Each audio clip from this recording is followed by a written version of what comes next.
So here's a bit of the timeline, as I understand it, of that first week. On the fateful Friday afternoon of May 25th, back in '96, Kristin was hanging out with her best friend at the time, Margarita Campos, and they lived in the same dorms in Muir Hall. And Kristin had found out about the party at Crandall Way. She wanted to go, but Margarita, she said, "No, I'll pass. I was just going to go back to the dorms."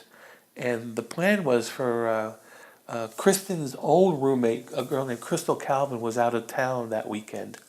And so Kristin was just going to hang out with Margarita. So the plan was after the party, Kristin would just let her into Margarita's room. But, of course, she never made it. So Saturday morning, Margarita wakes up and she goes, "Well, where was Kristin?" So she went over to Kristin's room, knocked on the door, but nobody would answer.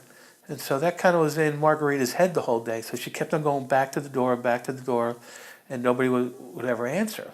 So she went to the RA and she explained, "Listen, my friend Kristin, she was supposed to come to my place last night. She never showed up and she never went. I don't know if she's in the room. She's not answering. Can you open the door, see if she's okay?" The RA, citing privacy concerns, says, "I can't open the door. I can't do it." And she wouldn't do a welfare check for Kristin, believe it or not. So this was a Saturday, and Sunday the same thing happened. And once Monday came along, Kristin's roommate, Crystal Calvin, came back, opened the door, and she could tell right away that Kristin had not been back to the room. So now things got really scary, and they went to one of the older girls in the dorms, and the older girl actually called the Cal Poly campus police and filed a missing persons report.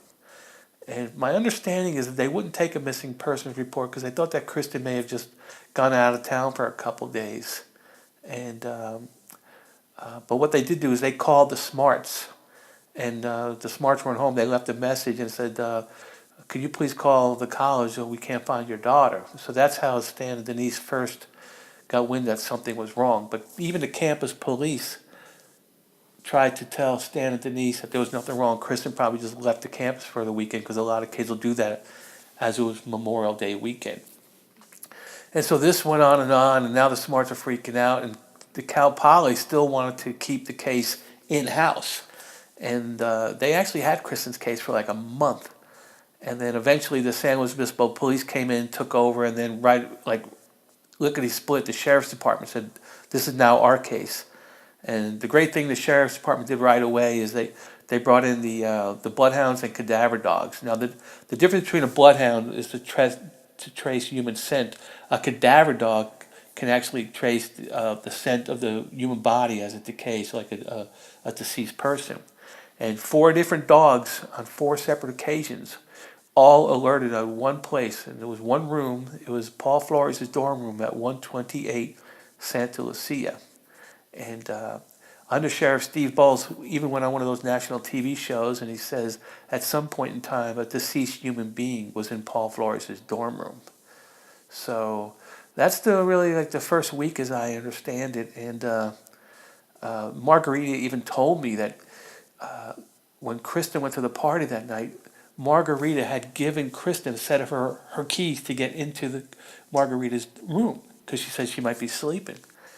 And when Kristin disappeared, Margarita told me for months after that time, every time she was in bed sleeping and she'd hear footsteps out in the hall, she got scared because she thought that it might have been Paul or who else got a hold of her keys were in the dorm, and the girls were a little freaked out by that.